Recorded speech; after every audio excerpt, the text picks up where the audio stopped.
Hello everybody and welcome to another Transformers related review. For all intents and purposes I'm going to be reviewing the Beast Hunters Voyager class Optimus Prime. Only this one's a little bit different. Somebody KO'd him and blew him up. That's right, this is in fact a kind of super leader sized figure. And first impressions, wow. I was expecting him to be very brittle. Kind of very fragile, but he isn't. His plastic is somewhat thinner than what you'd get if you, say like you bought the Metroplex for example. But it's nowhere near like thin, kind of cheap Poundland thin. It's a substantial kind of consistency. All the pegs are there. It is pretty much an exact replica of the Beast Hunters Optimus, just gone boom! Blown up. I mean, this is a leader movie figure, and as you can see, it's a big one. Let's get rid of Dark Mode Prime and take a look around Beast Hunters Optimus. We've got this nice cattle grid on the front here. I was a huge fan of Beast Hunters. Unfortunately, I didn't really tag on to the toy line. It was just something about it.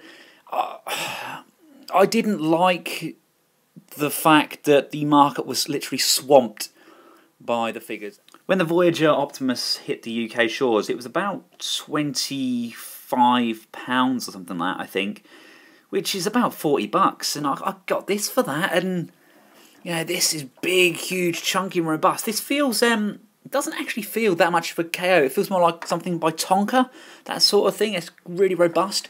I'd love to get some nice stickers for this. I was never a fan of the green chest, really wanted a blue, but they haven't got a blue variant of this yet.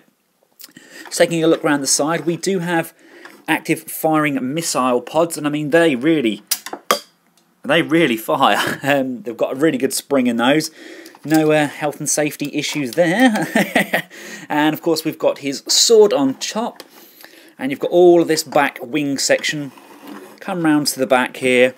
You can see we've got kind of hollowed out feet which form the back of the lorry. But again, this was all relevant and all apparent when we got the original Hasbro mould of this. So yeah, it rolls, it's big, it's huge, it's chunky, it looks good, and it transforms. To begin the transformation, you want to remove the sword from the peg on top. Pop that up. Remove these side pods. Just move those out. As you can see, pulling this one, I've already released this wing. There's a tab behind the wings. You just pop them out, and they tab in just there. And there's a tab on the back here. So remove those. And there's a tab just on top of this arm section as well. You can wiggle this, that'll pop out the tab. We're going to move this section up and out of the way to begin with. Come around to the side here, and again, this red section is tabbed into the leg, so untab that, and you want to untab it from the other side. And as you bring these round, you want to slide these cow catchers down and to the back of the wheels. Bring those round together, and there's a tab on either side. Just tab those together at the front. Around the back here, you want to just flip open these foot spurs like so. And just to make the transformation easier, at this point I generally like to stand him up. Come up to what is going to become the waist, and this section here just kind of held in by friction. You want to extend that out, and there's a hinge here. Just drop that hinge down for now. His arms are plugged into the legs, just pull those out. There's a socket here and a socket there. And at this point, I generally wiggle the legs apart and just separate those. And coming round to the upper torso, you can now straighten up this section here, like so. Bring this section up to the top, bring this section up, and see the arms here, you want to bring that round on both sides. And it does tab in to that slot there.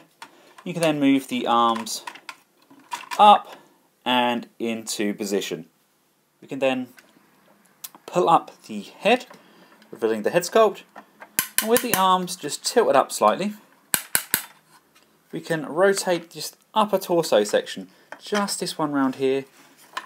As you bring it round, lift up the backpack so as you clear these wheels at the back, like so. This is where it gets a little bit tricky because of the KO and its clearance issues. You want to bring the arms down to the side, lift this back section up, like so. You can then bring this wheel section in so it's on an angle, like so. This section here then tilts out.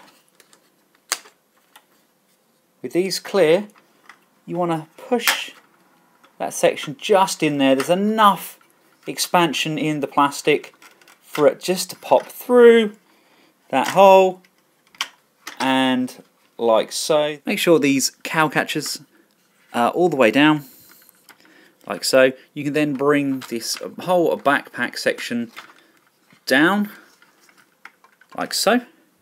Then rotate this wing section forward like so, and separate the wings.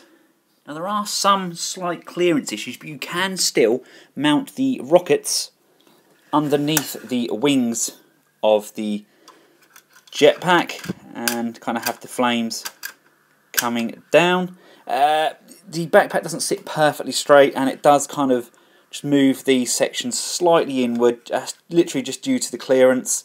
But it still works. Obviously these can be taken off and mounted as separate weapons in his hands. He can hold them either side, but I actually really like the look of them as kind of jet thrusters on his back. And of course on the back you've still got the sword mounting plate where you can place the sword like so. And if we bring him round and stand him up, let's tighten all his joints. There we go, straighten out the hand. There we have hugely oversized Beast Hunters Optimus Prime. Very, very pleasantly surprised by this guy.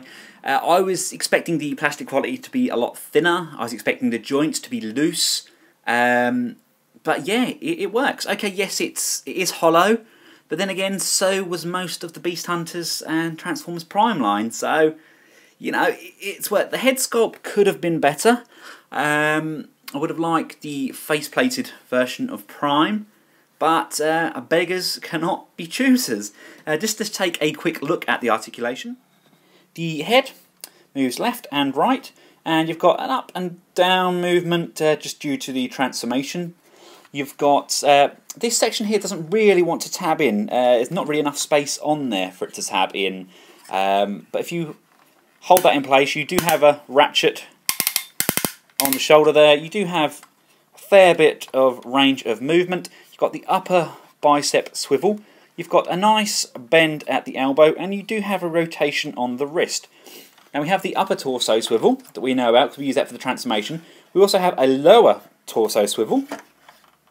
We have a really nice outward motion on the thigh. Again, a nice side sitting. You've got a nice deep ratchet on the foot. No foot pivot, but you do have a nice up and down motion. So he can get into some pretty awesome poses. I'm not sure if he's flexible enough to kind of grab his own sword. There's nearly there, nearly. Ah! That's not a bad range of movement. He can grab hold of his sword, which is attached to his backpack, and pull it forward. So that's a pretty good range. Just to give you guys an idea of scale, here he is with Transformers Prime Ultra Magnus, MP10 from the Transformers Masterpiece line, and yeah, he's a big boy. So there you have it, a well-proportioned, very sturdy, very good-looking KO of a very popular figure. Of course, I recently reviewed the knockoff oversized Bumblebee from the range, who stood about nearly waist height, I think. But I've now got the scaled version to go with this guy. He's even bigger, so he comes up to around the chest area of this Prime. I've got him on the way, so can't wait to get him. I'm really loving the oversized stuff at the moment.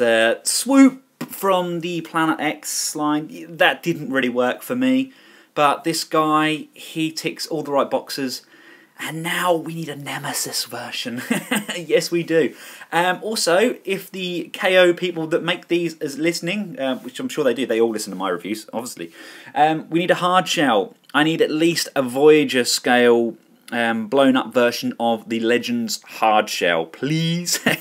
Right, from myself and Beefimus Prime, thanks for watching, guys. Until next time, goodbye.